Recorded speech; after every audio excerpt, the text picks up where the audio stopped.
કે ઘરમાં જેને એ જ બાપ બેઠો માનો એ જ અમૃતનું ઝાડ. હવે સાંભળજો, બસ જીવનમાં ખાલી એનો એક ખોખારો, આખો એના આધારે જાય જન્મારો.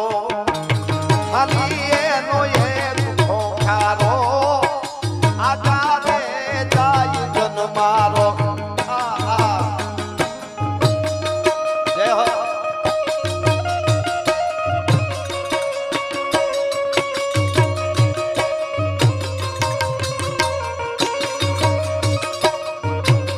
જય હો.